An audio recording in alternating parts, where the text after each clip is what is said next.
A top 5 player in the portal will begin his official visit at Louisville tomorrow. The Cardinals will host Great Osobor. It's going to be an uphill battle to land the Mountain West Player of the Year, but the Cards have an opportunity. We explain on today's episode of the Locked On Louisville podcast. Stay tuned.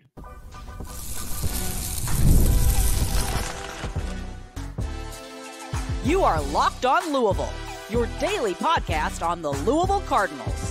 Part of the Locked On Podcast Network, your team every day. Hey, what's going on, everyone? Welcome into another episode of the Locked On Louisville podcast. I'm your host, Dalton Pence. Today's episode brought to you by FanDuel. Make every moment more. Right now, new customers get $150 in bonus bets guaranteed. That's $150 win or lose. Visit FanDuel.com/lockedon to get started. As always, I want to personally thank you all for making this your first listen of the day. Just a reminder, the Locked On Louisville podcast is free on all streaming services 5 days a week. Your team every day. A top five player in the portal will be on Louisville's campus beginning tomorrow for his official visit. That is Mountain West Player of the Year, Great Osobor. It's going to be an uphill battle to land Osobor, but the opportunity is there for Pat Kelsey and company. 3 new football portal commitments, all on the defensive line that are going to address depth and potentially a starting position. We'll discuss coming up soon, and then we will end the show with another weekly installment of the mailbag series.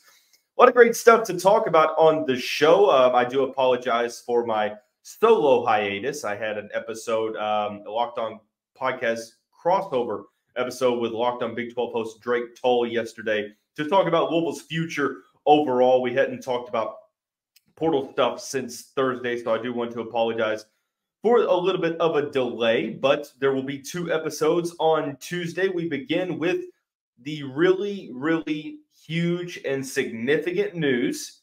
That is Great Osobor, Utah State big man and Mountain West Player of the Year, will be on campus at Louisville for his official visit beginning on Wednesday. Could something happen in the 11th hour where he doesn't make the Louisville visit? I suppose anything is possible, but it feels like, from what people are saying, that Osobor wants to take his time, and really ponder everything from each visit. He is visiting Kentucky as we speak. That visit will wrap up today or this afternoon, this evening, and he will make his trip to the Derby City, just a little bit down the I-64 corridor. Many thought that Kentucky was the ultimate favorite. The Wildcats had visited him before he announced that he was going to take some officials, and with getting that first visit, a lot of people felt like, hey, look, this is Kentucky's to lose. And there's been conflicting reports as to whether or not the Wildcats are truly out of this recruitment. I would probably venture into saying that they are not. But I would also say that they're probably not the overall favorites at this point either, after getting some front court commitments, Amari Williams and Brandon Garrison, former 5-star McDonald's All-American from Oklahoma State. Garrison committed on Tuesday afternoon. So it seems like there's a fairly crowded front court, as opposed to Louisville, Texas Tech, and Washington, the 3 teams next in line for official visits. Those schools have the playing time to offer. And I think that that's definitely the pitch that Louisville is going to make. But what I would also caution Cardinal fans to believe is that, although it's possible, I would not get your hopes up too much if he doesn't commit right away after his visit. Now, you could play the devil's advocate and say that if he doesn't, then you are giving Texas Tech, who has probably recruited him the hardest up until this point, you give them a chance. Washington is where Danny Sprinkle is. He has followed Danny Sprinkle to 2 places in college. So he's only ever played collegiate basketball for Danny Sprinkle, who is now at Washington, who gets the final official visit in the sequence. It is going to be an uphill battle regardless. This is a top 5 player, and to be able to land a top 5 player, you're going to face some really tough competition. There will be some personal connections, as you see with the Washington issue. And then you have the NIL factor of it. I'm not sure how that works with Osobor being from England. With international guys, I have not really been understanding of how that works as it relates to like a player's visa that they are currently on living in the United States. I know that it is affected like NIL with like Ali Khalifa, who transferred here from BYU. We also have another international player from Australia, Rain Smith.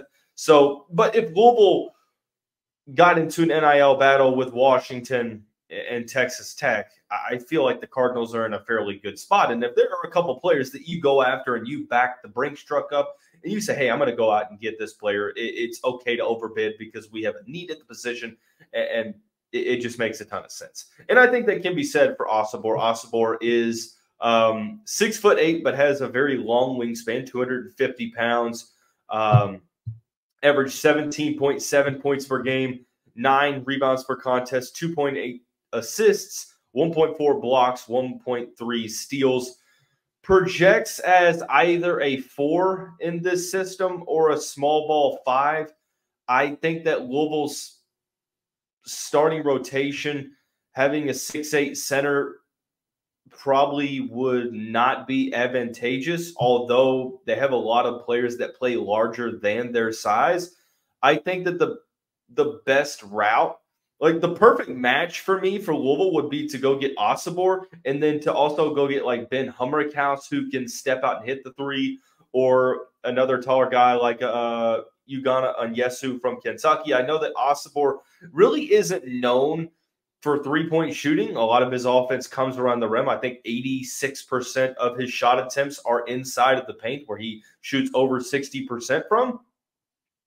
A lot of post-up motion, but he's a great passer from the paint. He demands that gravity from the defense that when he gets the ball in the post, you're like, okay, a one-on-one might not necessarily be too smart for us defensively. We might have to throw some help defense. When you do that, you open up a ton of opportunities on the wing for knockdown shooters, which Louisville has a couple of guys that can really excel in catch and shoot and spot-up situations. And you have players that can drive, kick out, drive, and attack the rim. So I think that this is a type of player that you get and you figure out what his role is moving forward after the fact, because he's that good. He's a top 5 player in the portal for a reason. He's the type of player that could ultimately raise your team up into the top 25 in the preseason. You look at where Louisville is right now, they've got some spots to fill right. Adding a player like Osobor gets you significantly closer to being in the top 25 preseason, gives you some veteran leadership, gives you something that right now you do not have. Look at the team. A lot of it is a lot of the composition of the roster right now. You have your guards, you have your combo guards, you have your wings that can play guard, that can play forward. You have Javon Hadley and Abubakar Traore. Both are not taller than 6'6", but can play the 4. Osobor, 6'8", 6'9", but can maybe coexist with a player of the sort of similar size to be able to play in that front court because of what he does well. He's a very solid secondary rim protector, has an over 3% block rate, good at stealing the basketball. There's not really one aspect of his game outside of three-point shooting that he struggles at. Moves the floor really well for his size, 6'8", 250 pounds. As much as Louisville's wanting to prioritize the perimeter shot, as much as they're wanting to play fast, I think that Osobor, even though he can't really shoot all that well from 3, he still brings an element to the game that you simply can't really replicate a ton of. There's not a great amount of quality front court players in the portal right now. That's why you see Louisville with 7 to 8 players, and most of them are guards. I mean, you have James Scott. James Scott's the one big man that you currently have on your roster. You need to go out and get a difference maker or a couple in the front court. So I think adding a player like Osobor It does that. It checks off that box. It checks off a couple of boxes. Not to mention all the things that he can help you with on both ends of the court. Not to mention the defensive upside. Not to mention the post presence.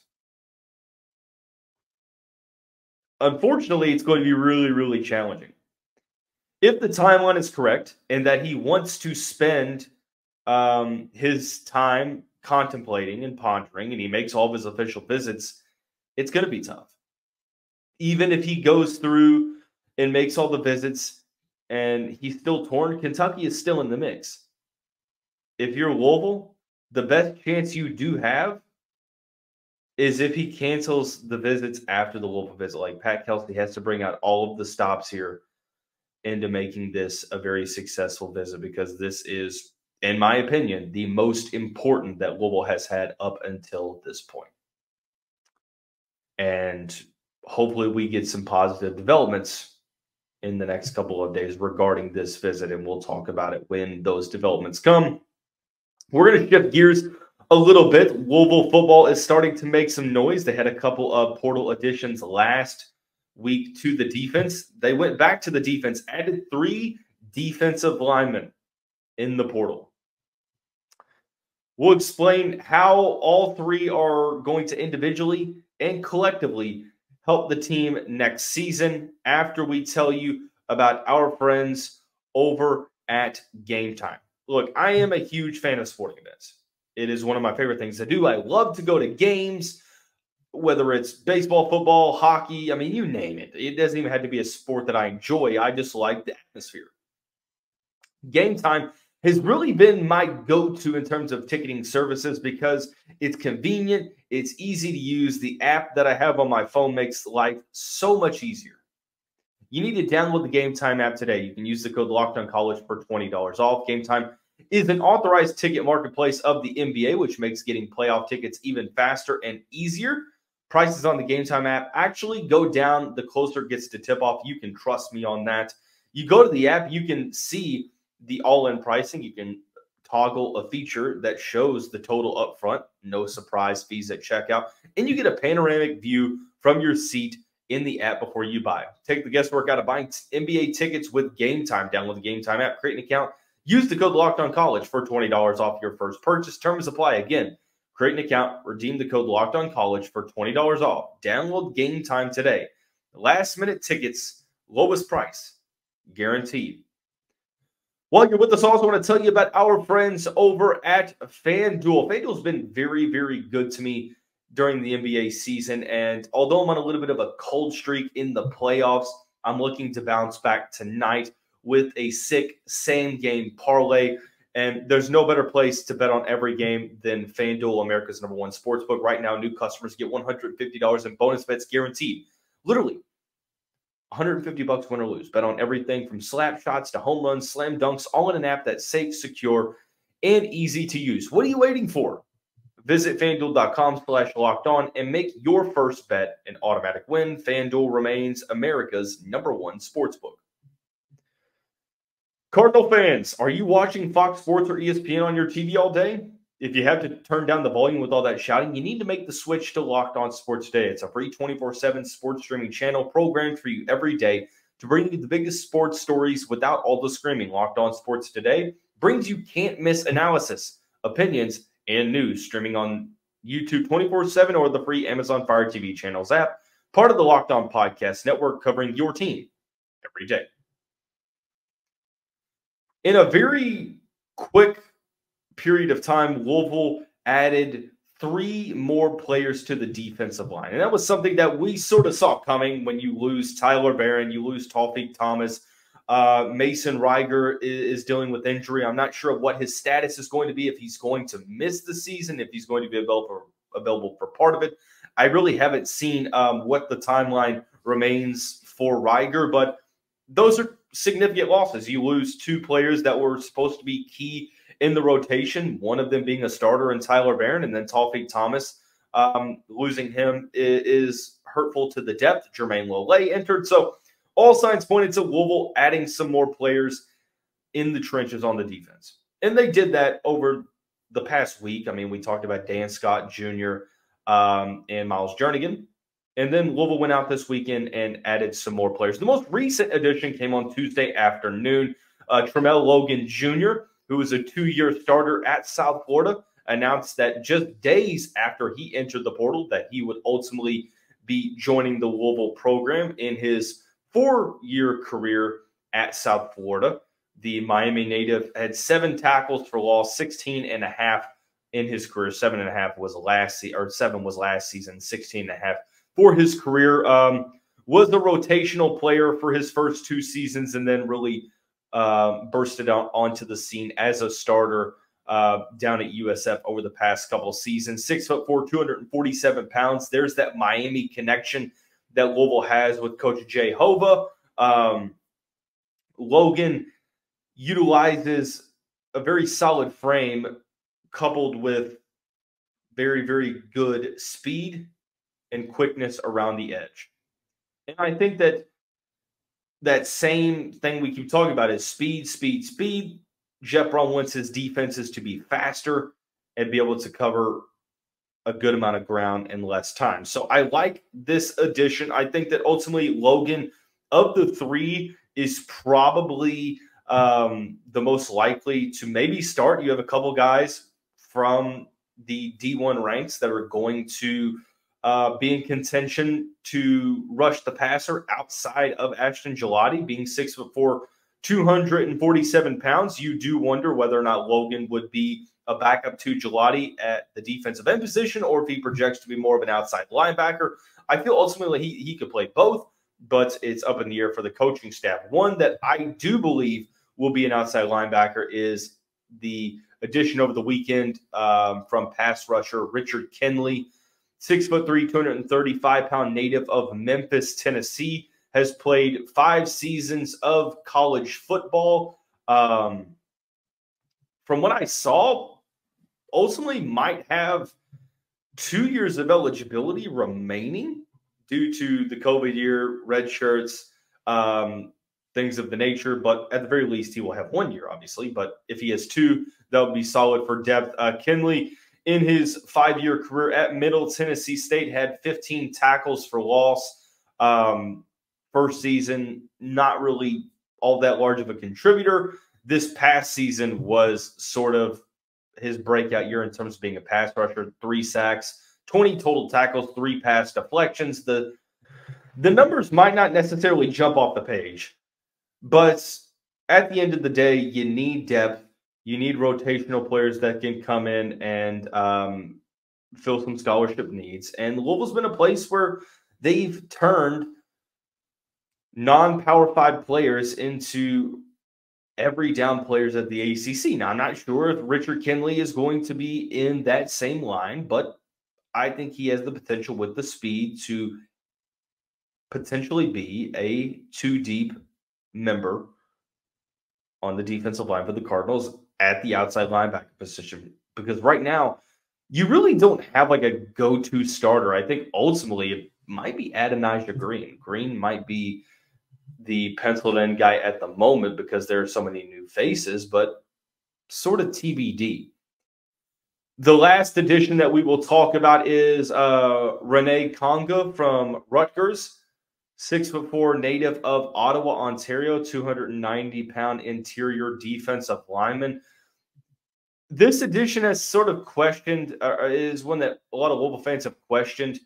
He will have, I think, 2 seasons of eligibility remaining, if I'm not mistaken, 2 or 3. In all of his 3 seasons up in Piscataway, he did not have over 8 tackles in any of the seasons.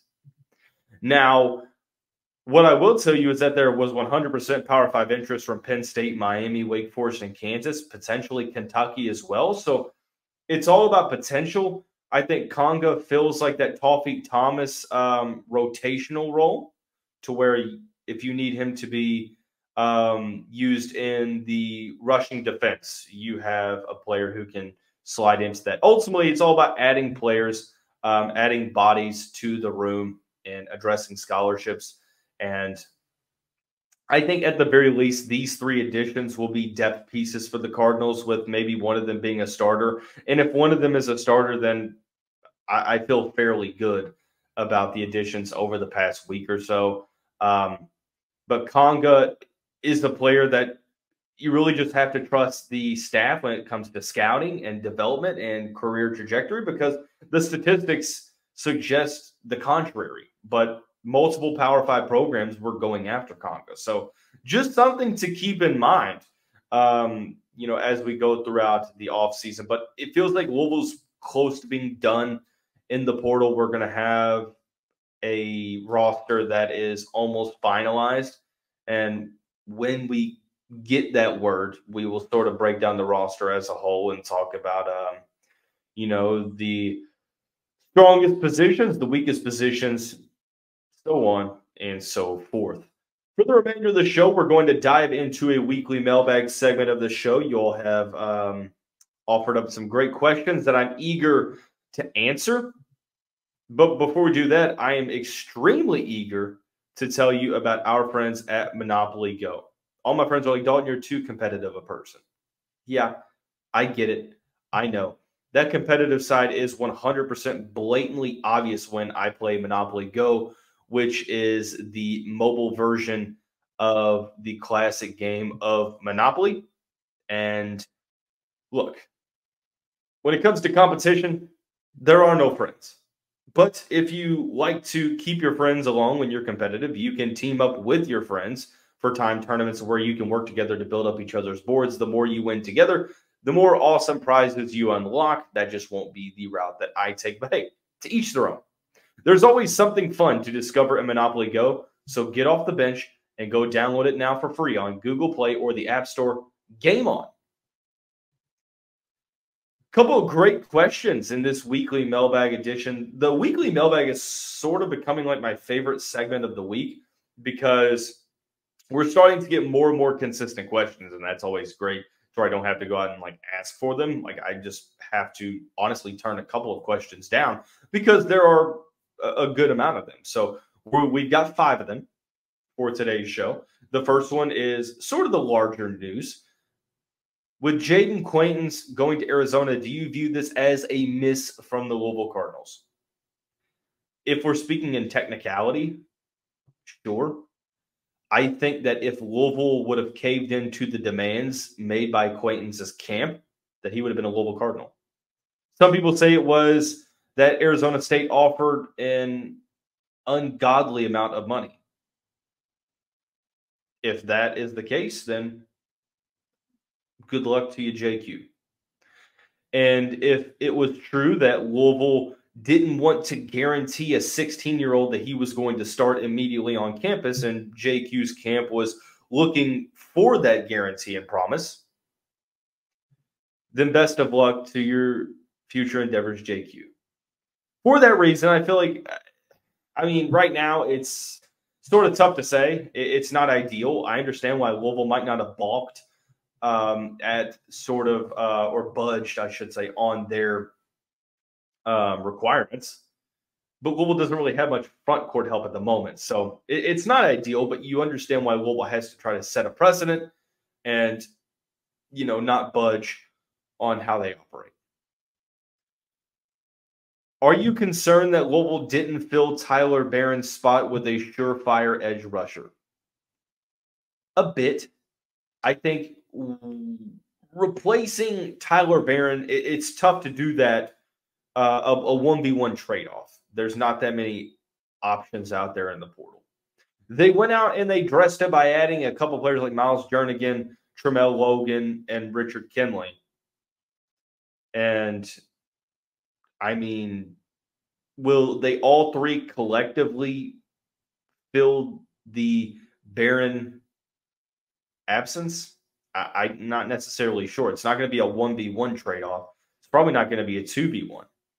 You have to hope that one of these guys can come in and be a solid pass rusher, because Louisville sitting like this, not only down Tyler Barron, but Toffee Thomas, Jermaine Lole have gone. You've also, have Mason Riger with some health issues. Not to mention, it's almost the end of the portal anyway, and not many players are in it. So A little bit concerned, but I'm trusting the staff with the additions that they've made. Next question goes on. Who would you say, prediction-wise, would be the next men's basketball commitment? This is tough. There's a lot of radio silence at the moment. It doesn't seem like there's a lot of basketball news at the moment. Ben Hummerkaus was rumored to commit to Illinois. He hasn't, at least not publicly.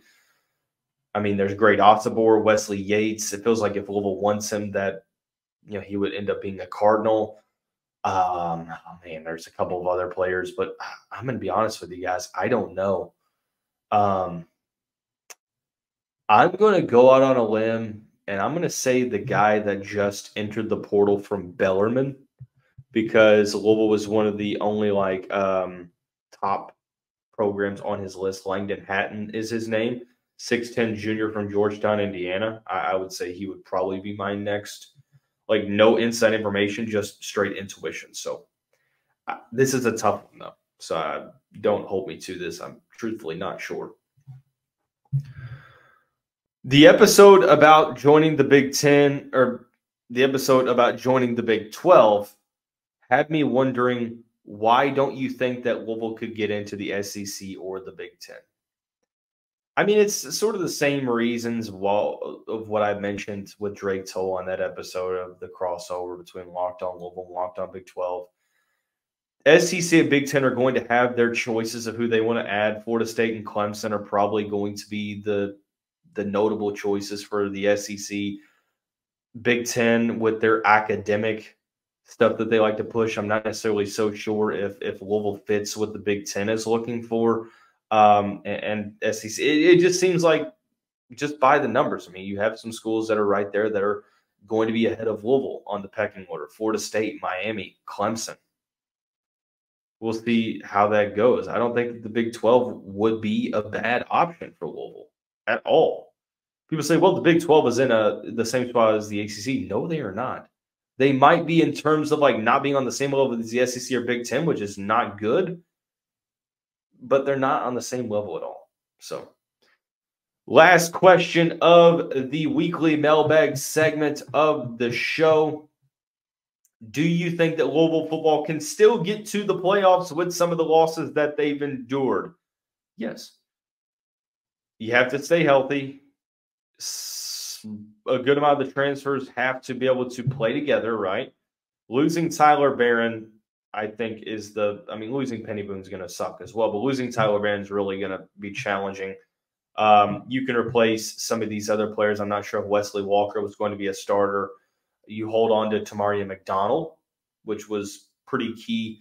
And long answer cut short, yes, I do. I think that you have to have other players step up, but you still did a great job in the portal. So I like where Louisville sits currently at the moment. That's going to wrap up today's episode of the Locked On Louisville podcast. Just a reminder, another episode will air tonight talking about potential portal players. We'll discuss on this episode of the show. Everyone have a great day. We'll see you right back here very soon.